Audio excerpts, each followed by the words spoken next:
Hi guys, this is Ivana, and today I'm going to do something a little bit different on my channel. I'm just going to talk about my vacation plans at an all-inclusive, which is something that's coming up very soon. My family, my husband and my son and I are heading to an all-inclusive in Costa Rica. So we're very much looking forward to that. And I often, as a fitness and nutrition coach, get asked by my clients or just people I know what I do on vacation to stay in shape. I always find that the question quite interesting. And if you're curious what someone who makes their living in fitness and nutrition eats and does on an all-inclusive vacation, well, you've come to the right place. Of course, don't forget to subscribe and hit that bell and like the video as well. So my husband and I, even before our son was born, have been going to all-inclusives regularly. We like the tropical hot weather. And since our son was 4.5 months old, he's also been going on vacation. So we do 1 to 2 all-inclusives a year. It's a good way to feed my husband, who has a large appetite. And we just like being able to pick and choose the food that we're eating. We also like the range of activities at the resorts. So now I'm going to go through and talk to you about how we normally do it and what we're planning for this vacation. So I'm going to talk about 2 things. The first side is going to be the physical activity and exercise side, and the second is going to be the nutrition aspect of the vacation. So in terms of exercise, you might be surprised to hear that we don't really go to the gym. Now, even though when we're at home, we tend to work out, we'll do maybe 4 or 5 days in the gym, sometimes 6, depending on our schedules. When we're on vacation, we just want to spend as much time outdoors as possible.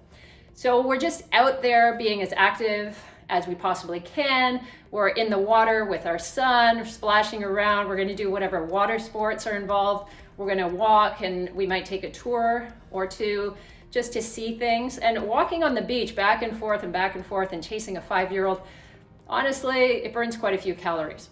So we don't really bother with the gym. We give ourselves a week off from weight training and we just do the regular physical activity stuff. The only time that we've ever used the gyms at a resort is when it's been raining and there was nothing else to do. And I think that was also when our son was very young, so he had to sleep. So one of us would watch him while he was sleeping and then we'd trade off to go to the gym, but only if it was raining.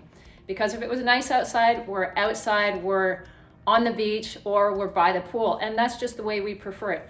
And actually, I find in general that my physical activity is much greater, my energy expenditure is much greater than it would be at home, because I spend a lot of time prepping videos and scripting videos and talking to clients online. So I spend a lot of my time in front of the computer, like a lot of you do. You're probably sitting at a desk for many hours a day. A lot of times we're quite sedentary. So on vacation, you might find that it's actually easier to burn more calories. Unless, of course, you're one of those people who just lies on the beach with the book and doesn't come up unless they're trying to get more food. So in that case, it might be a little different for you. You might want to build in some physical activity. But for us, we love to be active in the outdoors, and that pretty much covers all our exercise. And now for the food. So I do really enjoy food. And all-inclusives mean buffets, buffets, buffets. Now, I'm not much of a drinker. My husband and I tend to have like a couple of beers here and there.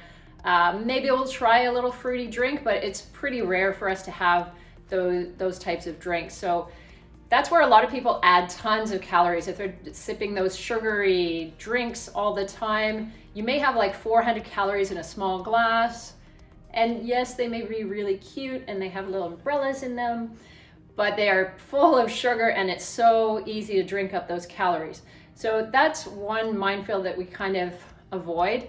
I will have some, like I'll have a couple of beers here and there, maybe wine depending on my mood.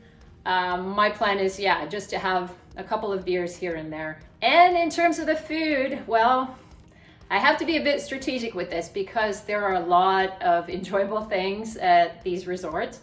I've even seen a video from the resort we're staying at where there's a chocolate fountain and fruit and whatever, and that just looks delicious. And there is no way that I'm going to avoid a chocolate fountain. So I always try to leave some room for those type of treats. In the tropics, there's a lot of fruit around, so that can be quite filling and that can keep you full with low calories. So for me, that's actually a good option. I always try to get my protein in first too. So in the morning, they often have eggs, so I'll select eggs and whatever proteins are available in the morning. A lot of places will have fish as well. And same thing for lunch. There's always a base of the protein, whether it's chicken or fish. I don't eat red meat myself, but my husband and my son will have some sort of red meat probably in one meal of the day at least. And in the evening, I tend to do the same thing. So whatever seafood. When you are in these kind of tropical places, I mean, you want to take advantage and try the local specialties. So there might be different spices and that type of thing. I have to be a little careful because I do have a sensitive stomach, but I do try the local stuff. Occasionally I'll have the odd fried thing, even though that's something that definitely doesn't agree with my stomach. But I like to experiment a little bit. I just have to be careful. So let me know in the comments what you do on vacation. Do you get to the gym first thing in the morning and then spend the rest of your day outside? I know a lot of people do that. I advise my clients who really want to work out during their trips that they can do that. Do you just go full on at the buffet and just everything you want at all times? For me, it's really about having small amounts of the things that I want to try and not going overboard. You will see a pancake again. You're probably going to see the same stuff at the buffet again for another day. So there's no reason why you have to eat all the things that day. So I hope you enjoyed my summary of what I plan to do on my vacation in Costa Rica. I want to help you on your fitness journey. So please head over to my website, ivanachapman.com, where you can pick up a copy of my free ebook. If you're new, subscribe, hit that bell, and I'll see you next week.